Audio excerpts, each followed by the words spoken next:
मिया हर थानाय सारा नयटाव निउ एमएलए हस्टेल तामंखा एमएलए फिलिप्स रियांग न साबब बुथारनानै दमकिरखा साबब बुनानै सायतना नायखा जों सिनि खुबै साया फियाबा MLA Philips Kumar Reang already न साजाक तै अलरेडी न नोटिस लाइफ बगो साजाक जों साया जे कक्तमा कुबैनो न जों बो फुनुगो अलरेडी एफआईआर बो खलायखा चिनि थानी एफआईआर कपि बो जों मानखा अमंखा officer in charge new capital complex PS Agartala west त्रिपुराओ एफआईआर खलायजाखा एफआईआर खलायनायखा एमएलए फिलिप कुमार रियांग बनी बुफा ड्र Kumar Reang room number 209 MLA hostel Agartala near ILS hospital बना जे बुनानी बुथारनानी जे कक दमकिरनायनी बनी मुंगजाखा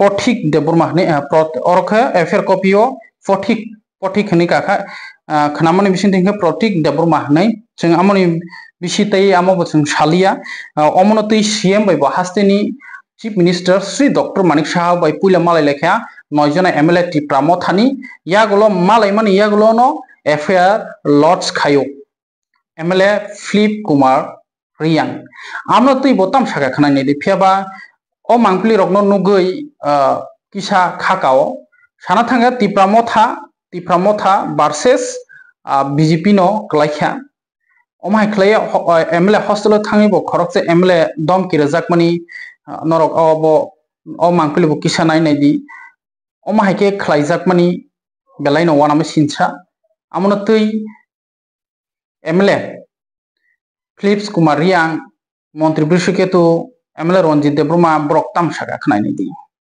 9-10টার সময় আমি আমার দরজার কোয়ার্টারের দরজার বাইরে আসলাম তো তখন 3-4 জন লোক একদম মদে মানে মদ নেশাতে তারা আমারে ধমকি দিছে এবং আমারে বিভিন্ন লাইফ থ্রেটনিং করছে আর আমারে অনেকভাবে ধমকি দিছে এইটাই আর কি।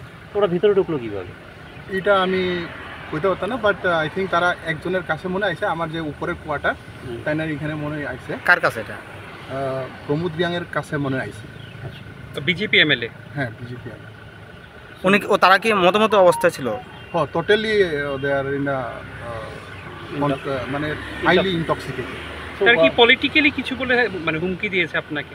বলে লাইফ থ্রেটনিং, হ্যাঁ আমাকে মারে ফেলবে এবং আমার মাথা কাটে রাখবে সেইভাবে 400-500 জন লোক আনবে সে আর।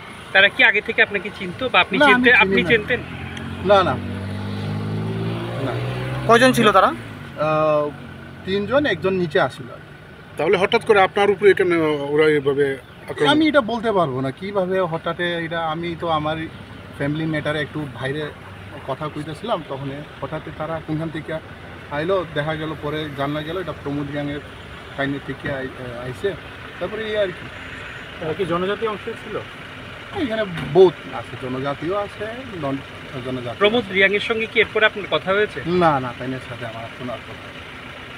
স্যার টুডে এটা তো ল্যাবস তো দেখা গেছে এখানে হোস্টেলে আমরা 2 জন আমাদের সম্মানিত মিনিস্টার আছেন সেখানে এবং আমরা যারা এমএলএ ওনারাও এখানে থাকেন, কিন্তু দেখা গেছে যে এখানে কে আছে কে নাই সেটা রেজিস্ট্রেশন হয় না। এখানে কার গাড়ি এসে ঢুকে সেটাও রেজিস্ট্রেশন হয় না। সেখানে আপনার বাইক স্কুটি এগুলোও আছে। আর সবচেয়ে মানে বিপদ হলো এমএলএ হোস্টেলে আপনার সেখানে সিনেমার শুটিং হয়েছে। হ্যাঁ, সিনেমার শুটিং হয়েছে, তারপরে এখানে গাড়ি পার্কিং করে চলে যায়। অনেক সময় এখানে বসে আড্ডা মারে বাইরের লোকগুলি, এগুলি আমাদের সব অপরিচিত লোক। সুতরাং আমি বলবো যে এখানে নিরাপত্তাটা জোরদার করা হোক এবং আজকে মাননীয় আমাদের মুখ্যমন্ত্রী মহোদয় তিনি আমাদেরকে আশ্বস্ত করেছেন যে এখানে জোরদার নিরাপত্তা করা হবে এবং ডিজি এবং আইজিপি উনি ল অ্যান্ড অর্ডার উনিও আছেন, আমার সঙ্গে কথা বলেছেন। আমাদের সবার সঙ্গে আলোচনা হয়েছে যে ওনারাও এই বিষয়টা সিরিয়াসলি দেখতেছে। ঠিক আছে।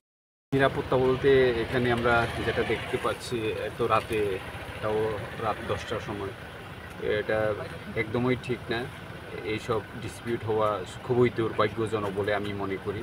এবং আজকে আমরা ডিজি এবং আইজি ল অ্যান্ড অর্ডারের সঙ্গে কথা বলেছি, ওরাও ভিজিট করেছে এমএলএ হস্টেল। তখনই আমাদের এমএলএ আমাদের আঙ্কেল রঞ্জিত দেববর্মার ঘরে বসে আমরা আলোচনা করেছি যাতে আগামী ভবিষ্যতে এরকম কোনো সিকিউরিটি ল্যাপস যাতে না হয় আমাদের এমএলএ হস্টেলে, সেটার জন্য আমরা কথা বলেছি। এবং এখন থেকে আজকে থেকেই এই সিরিয়াস সিকিউরিটি ম্যাটারটা ওরা লুক আফটার করবে। এখানে আইজি ল অ্যান্ড অর্ডার যেহেতু আছেন, উনিও আমাদেরকে এসিউরেন্স করেছে যে সিকিউরিটির ম্যাটারে আর কোনো প্রবলেম হবে না।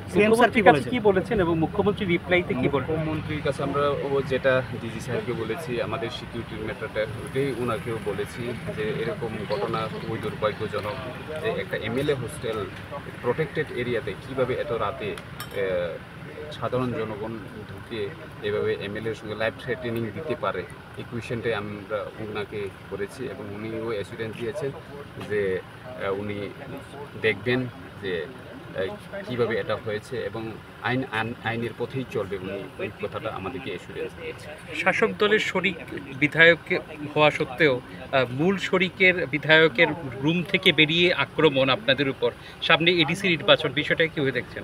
এখানে শুধু আমাদের শারীরিক দল অথবা এটা কোন দলের এমএলএর বিষয় না, প্রত্যেকটা এমএলএ লাইফ থ্রেটেনিং বলে আমরা মনে করি। যেভাবে আমাদের ফিলিপ কুমার রিয়াং এমএলএ সাহেবকে যে থ্রেটেনিং দিয়েছে, এটা শুধু ফিলিপ কুমার দেববর্মা রিয়াংকে নয়, এটা পুরো এমএলএকেই থ্রেটেনিং দিয়েছে। এটা কোন দলের এমএলএ না, অল এমএলএস। ত্রিপুরার একদম খুবই তলানিতে বলে আমরা মনে করব। এটা যদি আমরা সামনের দিনে কারেকশন যদি করা না হয়, তাহলে আমরা ভবিষ্যতে ল অ্যান্ড অর্ডার নিয়ে আমরা অবশ্যই বিধানসভায় যদি প্রয়োজন হয় আমরা প্রশ্ন তুলব। কয়েকজন আননোন পার্সন আইসে আগাছেরা একটু বাজে টন্ডিং কথা বলছে। কার সঙ্গে? তো কাঞ্চনপুরের বিধায়ক এমএলএ ফিলিপ কুমার রিয়াংয়ের সাথে একটু কথা মানে বাজে টন্ডিং করছে। কে করছেন? এটা আমিও জানি না, আননোন কয়েকজন আননোন পার্সন, আমিও চিনি এরকম একটা এমএলএ হোস্টেলে 3-4 জন আননোন মানুষ এরকম করছে, এটা কি করবেন? এটা কি ঘটনাটা সিকিউরিটি ম্যাটার, এরা প্রশাসন জানবো, আমি বেশি কিছু কইতে পারতাম না। Thank you.